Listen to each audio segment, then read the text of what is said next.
Ok. Alors, faites deux versions de l'image du dragon. Là, je viens d'en faire une première, je vais en faire une deuxième et vous allez voir qu'on va pouvoir comparer les deux, voire même les mixer. Donc, faites deux versions. Après la première ici, je vais réouvrir l'image originale du dragon et avec la palette historique, réessayer autre chose.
Ok, vous avez deux versions du dragon, deux fichiers enregistrés sur le disque dur, deux fichiers différents donc.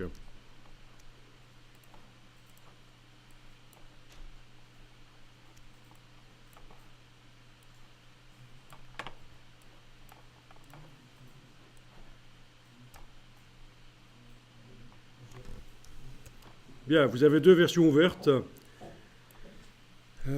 Vous allez demander dans le menu fenêtre de réorganiser ça en deux vignettes verticales.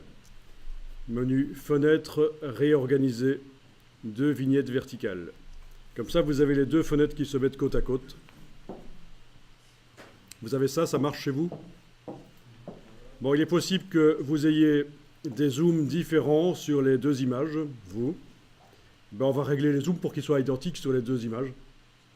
Est-ce que vous voyez la fenêtre de l'image en bas à gauche? Il y a une indication de zoom à chaque fois, pour chacune des images.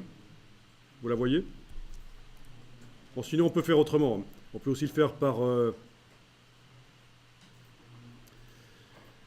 la palette navigation, menu fenêtre, navigation.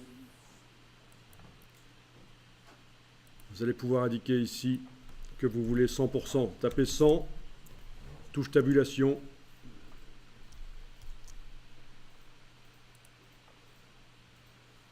OK. Non, touche entrée. Pour chacune des images, par la palette navigation, vous tapez 100%, touche entrée, et voilà, elles sont toutes les deux à 100%.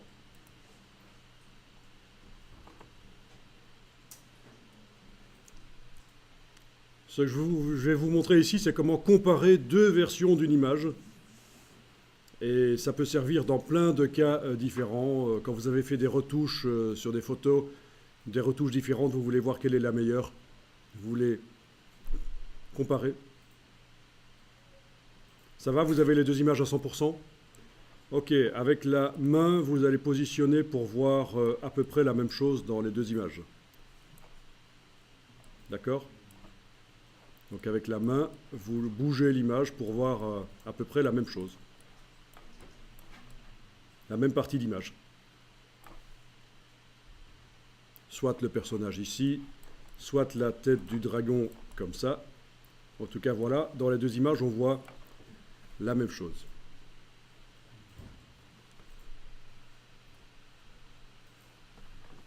Alors, vous activez la main dans la palette des outils. Donc vous activez l'outil, la main dans la palette des outils, et dans les options là-dessus, vous allez cocher l'option défilement des fenêtres. À ce moment-là, qu'est-ce qui se passe? Quand vous bougez le contenu d'une fenêtre, ça bouge aussi l'autre. Et ça, c'est intéressant, ça vous permet de comparer les différentes parties et de vous dire quelle est la meilleure image, quel est le meilleur résultat finalement.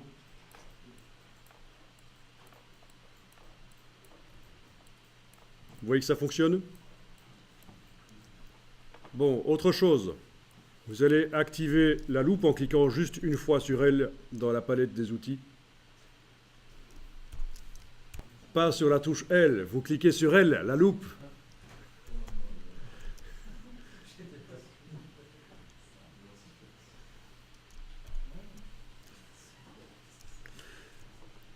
Dans les options de la loupe, vous allez décocher l'option redimensionner fenêtre. Ça veut dire que quand on zoome, les fenêtres ne se redimensionnent pas. Ne zoomez pas encore, attention. Vous décochez redimensionner fenêtre. Et vous allez cocher l'option zoom fenêtre. Et on aurait pu commencer par ça parce que d'office, quand zoom fenêtre est coché, ceci se décoche. Zoom fenêtre est coché. Alors, quand vous zoomez, ne le faites pas encore. Quand vous zoomez sur les images, ça va zoomer dans les deux. Mais il ne faut pas utiliser la roulette de la souris. Il faut utiliser les raccourcis clavier. Alors essayez. CTRL et barre d'espacement, c'est la loupe positive qui arrive. Vous cliquez, ça zoome en avant, dans les deux. Ça, c'est CTRL et barre d'espacement. CTRL et ALT, vous cliquez, ça zoome en arrière. Donc, grâce à ça, vous avez la possibilité de naviguer dans deux images en même temps et de les comparer. Vue d'ensemble, on zoome avec les raccourcis CTRL, barre d'espacement, CTRL ALT pour zoomer en arrière, barre d'espacement toute seule pour bouger l'image dans la fenêtre.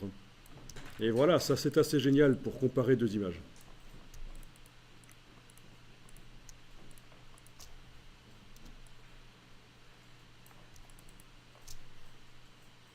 Et décider laquelle est la meilleure qu'on va garder par exemple.